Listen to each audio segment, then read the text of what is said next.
ಆಮೇಲೆ ಭಾರತ್ ಜೋಡೋ ಕಾರ್ಯಕ್ರಮ ನನ್ನ ದೊಡ್ಡ ಕನಸಿನ ಕಾರ್ಯಕ್ರಮ. 25 ವರ್ಷದಲ್ಲೇ ಮಾಡಬೇಕು ಅಂತ ಹೊರಟಿದೆ. ಕಾರಣದಿಂದ ಅದಾಯಿತು. ಈಗ ಪ್ರತಿ ಪಂಚಾಯತಿಲಿ ಮತ್ತು ನಗರಗಳಲ್ಲಿ 6,000 ಪಂಚಾಯತ್ ಇದೆ, ಇನ್ನು 4,000 ಟೌನ್ ಇದೆ. ಸೌಹಾರ್ದತೆಗೋಸ್ಕರ, ನಮ್ಮ ಮಕ್ಕಳ ಪ್ರತಿಭೆಯನ್ನು ಗುರುತಿಸ್ಲಿಕ್ಕೋಸ್ಕರ ಇವತ್ತು ಬೇಕಾದಷ್ಟು ಅವಕಾಶಗಳು ಬಂದಿದೆ. ಸೊ ಅದಕ್ಕೆ non political, it will be organisation of a non political. ಎಲ್ಲ ಯುವಕರು 16 ವರ್ಷದಿಂದ 35-40 ವರ್ಷದವರೆಗೂ ಡೇಟ್ ಫಿಕ್ಸ್ ಮಾಡ್ತೀವಿ. ಅದನ್ನು ಯಾರು PDOಗಳು, ನಮ್ಮ ಎಜುಕೇಷನ್ ಡಿಪಾರ್ಟ್ಮೆಂಟ್ ಅವರು ಎಲ್ಲರೂ ಒಂದು ಕಡೆ ಪ್ರತಿ ವಾರಕ್ಕೊಂದ್ಸತಿ ಅವರೆಲ್ಲ ಸೇರಿಸೋದಕ್ಕೆ, ಶಾಲೆಗಳಲ್ಲಾಗಲಿ ಕಾಲೇಜ್ಗಳಲ್ಲಾಗಲಿ ಗೌರ್ಮೆಂಟ್ ಕಾಲೇಜುಗಳಲ್ಲಿ ಎಲ್ಲೂ ಪ್ರೈವೇಟ್ ಅಲ್ಲದೆ ಅವರೆಲ್ಲ ಸೇರಿ ಕ್ರೀಡೆಗೆ, ಸಾಂಸ್ಕೃತಿಕ ಮತ್ತು ಅನೇಕ ದೇಶದ ವಿಚಾರಗಳ ಬಗ್ಗೆ ಚರ್ಚೆ ಮಾಡಿಕೊಂಡು ಅವರ ಪ್ರತಿಭೆಗಳನ್ನು ಹೆಚ್ಚಿಸಿಕೊಳ್ಳಲಿಕ್ಕೆ ಭಾರತ್ ಜೋಡೋ ಯುವಕ ಸಂಘವನ್ನು ಸ್ಥಾಪನೆ ಮಾಡಲಿಕ್ಕೆ ಅವರಿಗೆ ಮಾರ್ಗದರ್ಶನವನ್ನು ಕೊಟ್ಟಿದ್ದೇನೆ. ಅದಕ್ಕೆ ಯಾವ ರೀತಿ ಆ ನಾಯಕತ್ವವನ್ನು ಬೆಳೆಸ್ಕೊಳ್ಳಲಿಕ್ಕೆ, ಅವ್ರಿಗೆಲ್ಲ ಒಂದು ಗುಣಗಳನ್ನು ಇದನ್ನು ಅವರು ಬೆಳೆಸ್ಕೊಳ್ಳಲಿಕ್ಕೆ ಒಂದು ಅವಕಾಶವನ್ನು ಮಾಡಿಕೊಡ್ತಾ ಇದ್ದೀವಿ. ವಿತೌಟ್ ಎನಿ ಪೊಲಿಟಿಕಲ್ ಇಂಟರ್ಫಿರೆನ್ಸ್ ಅವರಲ್ಲಿ ಗುರುತಿಸಿ ಅವರಿಗೆ ಈ ಒಂದು ಸಂಘಟನೆಯಲ್ಲಿ ಸಂಘವನ್ನು ಮಾಡಲಿಕ್ಕೆ ಗೈಡ್ಲೈನ್ಸ್ನ ಸದ್ಯದಲ್ಲೇ ಮಾಡ್ತೇನೆ. ಅದರ ಬಗ್ಗೆ ಕೂಡ ಅವ್ರಿಗೆಲ್ಲರೂ ಕೂಡ ತಿಳುವಳಿಕೆಯನ್ನು ಕೊಟ್ಟಿದ್ದೇವೆ, ಆ ಜವಾಬ್ದಾರಿಯನ್ನು ಕೊಟ್ಟಿದ್ದೇವೆ.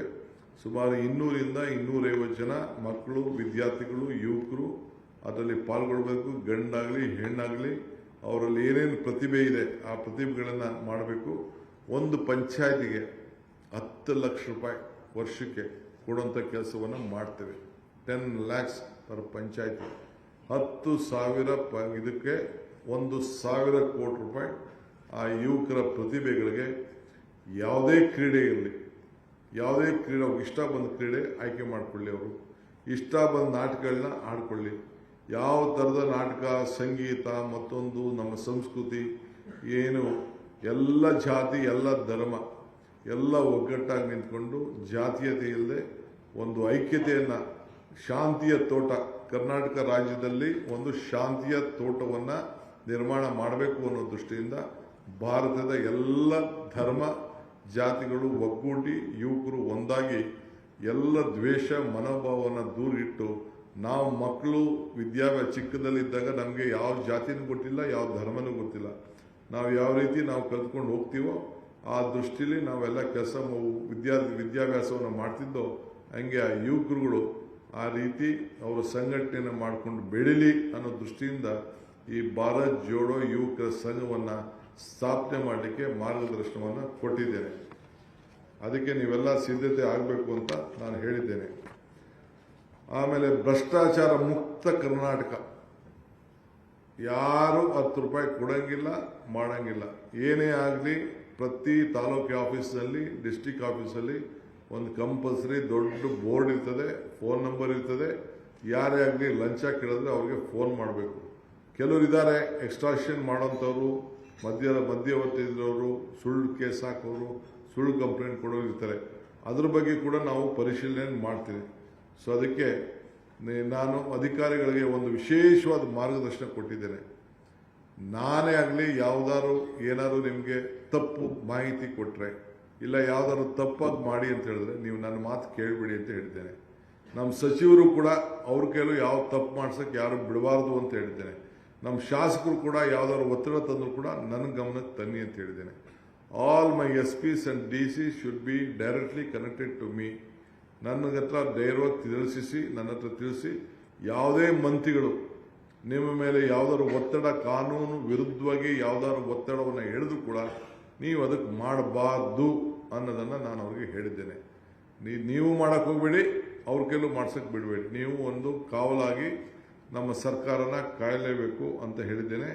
ಸೊ ಭ್ರಷ್ಟಾಚಾರ ಮುಕ್ತ ಸರ್ಕಾರವನ್ನು ಕೊಡಲಿಕ್ಕೆ ನಾವೆಲ್ಲ ಒಂದೇ ಸತಿ ನಾನು ತೆಗೆದು ಬಿಡ್ತೀನಿ ಅಂತ ಹೇಳಲಿಕ್ಕೆ ಸಾಧ್ಯ ಇಲ್ಲ. But I will try to do my best. ಅದಕ್ಕೆ ಪ್ರತಿಯೊಬ್ಬರ ಸಹಕಾರ ಕೂಡ ಕೇಳಿದ್ದೀನಿ. ಯಾರು ಕೇಳಿದ್ರು ಕೂಡ ಆ ಫೋನ್ ನಂಬರ್ ಏನು ನಾವು ಡಿಸ್ಪ್ಲೇ ಮಾಡಿರ್ತೀವಿ ಆ ಡಿಸ್ಪ್ಲೇಗೆ ಫೋನ್ ಮಾಡಬೇಕು. ಆ ಫೋನು ಬೆಂಗಳೂರಿಗೂ ಬರ್ತದೆ, ಆ DC ಆಫೀಸ್ಗೂ ಇರ್ತದೆ. ಆ ರೀತಿ ಮಾಡಿಕೊಡ್ತೇವೆ. ಸೊ ಅದಕ್ಕೆ ಯಾರು ಕೂಡ ನಮ್ಮ ಸರ್ಕಾರಕ್ಕೆ ಕೆಟ್ಟ ಹೆಸರು ಬರೋ ರೀತಿ ಮಾಡ್ಬೋದು. ಸೊ ಇಲ್ಲಿ ಯಾವ ಜಾತಿ ಇಲ್ಲ, ಯಾವ ಧರ್ಮ ಇಲ್ಲ, ಯಾವ ಪೋಸ್ಟಿಗಲ್ಲೂ ಕೂಡ ಸಾಮಾಜಿಕವಾಗಿ DC ಒಂದು ಜಾತಿ ಇದ್ರೆ, SP ಒಂದು ಜಾತಿ ಇರ್ತಾನೆ, DFO ಒಂದು ಜಾತಿ ಇರ್ತಾನೆ, ಇನ್ನೊಂದು ಜಾತಿ ಇರ್ತಾನೆ. ಒಂದೇ ಜಾತಿ ಆಫೀಸರ್ಸ್ನ ಇಲ್ಲಿ ಒಂದೇ ಕಡೆ ಪೂಲ್ ಆಗಿ ಮಾಡಲಿಕ್ಕೆ ಅವಕಾಶ ಇಲ್ಲ. ಸೊ ಸಾಮಾಜಿಕ ನ್ಯಾಯ ಎಲ್ಲರೂ ಕೂಡ ಇರಬೇಕು.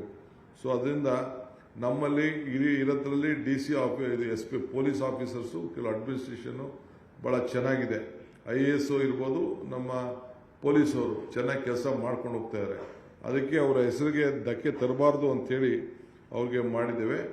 ಆಮೇಲೆ ಪ್ರತಿಯೊಂದು ಪೊಲೀಸ್ ಸ್ಟೇಷನ್ ಕೂಡ 5 ಜನ ಕಂಪಲ್ಸರಿ ಒಂದು ಸ್ಕ್ವಾಡ್ ಮಾಡಿ 5-6 ಜನ ಮಾಡಿ ರೌಡಿಗಳನ್ನ ರೌಂಡ್ ಅಪ್ ಮಾಡಲಿಕ್ಕೆ ಅವ್ರಿಗೆಲ್ಲರೂ ಕೂಡ ಯಾವ ಆಕ್ಟಿವಿಟೀಸ್ಗೂ ಅವಕಾಶ ಕೊಡದೆ ನೀವು ಮುಂಚಿತವಾಗಿ ಅವ್ರನ್ನ ಏನೇನು ಬೇಕೋ ನೀವು ಮಾಡಿ ಸೈಬರ್ ಕ್ರೈಮಿನ ಕಟ್ಟುನಿಟ್ಟಾಗಿ ಅದನ್ನು ತಡಿಲಿಕ್ಕೆ ಏನು ವ್ಯವಸ್ಥೆ ಮಾಡಬೇಕು ಅದಕ್ಕೆ ನೀವು ಮಾಡಬೇಕು ಅಂತ ಅದಕ್ಕೂ ಕೂಡ ಹೇಳಿದ್ದೇನೆ. ಸೊ ಮತ್ತೆ ಜಿಲ್ಲಾ ಮಟ್ಟದಲ್ಲೂ ಕೂಡ ಪ್ರತಿಯೊಂದು ಸಮಸ್ಯೆನ ಆದಷ್ಟು ಬೆಂಗಳೂರು ಬರೋದು ನಿಲ್ಲಿಸಬೇಕು. ನಾನು ಕೂಡ ಡಿಸ್ಟಿಕ್ ಹೆಡ್ ಕ್ವಾರ್ಟರ್ಸ್ಗೆ ಬಂದವನು, ನಾನು ಎಲ್ಲಿ ಬರ್ತೀನಿ ಆ ತಾಲೂಕಲ್ಲಿ ಅವರ ಹತ್ರ ಉಳಿತೀನಿ. ಬೇರೆ ನಮ್ಮ ಸಾಯಂಕಾಲದತ್ತು ನಮ್ಮ ಲೀಡರ್ಸ್ಗಳ ಹತ್ರ ಏನು ಬೇಕೋ ನಾನು ಮಾತಾಡ್ಕೊಳ್ತೀನಿ. ಸೊ ನೀವು ಎಲ್ಲ ಕಂಪ್ಲೀಟ್, ನಾನು ಮುಂದಕ್ಕೆ ಪ್ರತಿ ಜಿಲ್ಲೆಯೂ ಕೂಡ ನಾನು ಪ್ರವಾಸ ಮಾಡ್ತೀನಿ. ಅದಕ್ಕೆಲ್ಲ ನೀವು ಸರಿ ಮಾಡ್ಕೊಳ್ಳಿ ಅಂತ ಹೇಳಿದ್ದೀನಿ. ಪ್ರತಿ ತಾಲೂಕಲ್ಲೂ ಕೂಡ ಜನಸಂಪರ್ಕ ಸಭೆ ಕಂಪಲ್ಸರಿ ನಮ್ಮ ಡಿಸ್ಟಿಕ್ ಮಿನಿಸ್ಟರ್ಸ್ ಹೋಗಬೇಕು.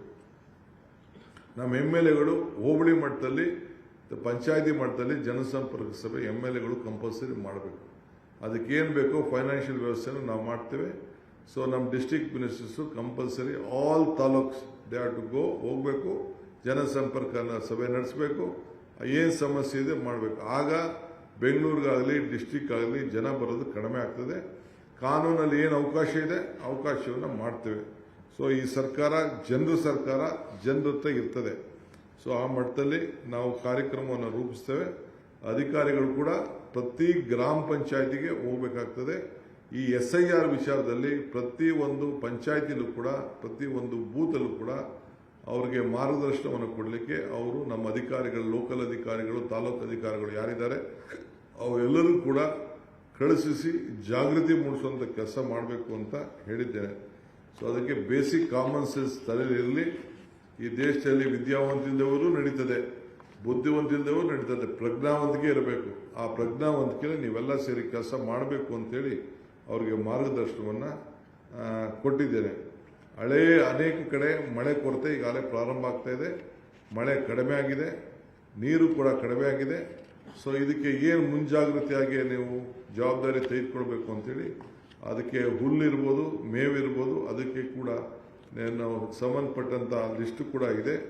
ಆಲ್ಮೋಸ್ಟ್ 30% ಮೇಲೆ ಈಗ ನಮಗೆ ಮಳೆ ಈಗ ಬಿದ್ದಿಲ್ಲ. ಇನ್ನು ಬೇಕಾದ ಸಮಸ್ಯೆಗೆ ಕಾಡ್ದಾಗ್ತದೆ. ಬಿತ್ತನೆ ಇನ್ನೂ ಶುರುವಾಗಿಲ್ಲ. ಬಟ್ ನಾವು ಮುಂಜಾಗ್ರತೆಯಾಗಿ ನಾವು ರೆಡಿ ಆಗಬೇಕು ಅಂತ ಅವ್ರಿಗೆ ಹೇಳಿದ್ದೇನೆ. ಜೊತೆಗೆ ಪ್ರತಿ ಹಾಸ್ಟೆಲ್ಗೂ ಕೂಡ ನಮ್ಮ ಅಧಿಕಾರಿಗಳು ಕಂಪಲ್ಸರಿ ಭೇಟಿ ಕೊಡಬೇಕು.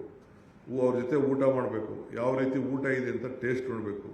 ನಮ್ಮ ಜನಪ್ರತಿನಿಧಿಗಳನ್ನು ನೀವು ಕರ್ಕೊಂಡು ಹೋಗಬೇಕು. ಅವರು ಕೂಡ ಈ ಸಂದರ್ಭದಲ್ಲಿ ಹೇಳಿದ್ದೇನೆ. ನಾನು ಇಷ್ಟು ವಿಚಾರನ ನಾನು ತಮ್ಮ ಗಮನಕ್ಕೆ ತರ್ತೇನೆ. ಸೊ ಇನ್ನೂ ಬೇರೆ ವಿಚಾರಗಳಿದೆ, ಬೇರೆ ದಿನ ಕೆಲವು ವಿಚಾರಗಳನ್ನು ತಮ್ಮ ಗಮನಕ್ಕೆ ತಿಳಿಸುವಂಥ ಕೆಲಸ ನಾನು ಮಾಡ್ತೇನೆ.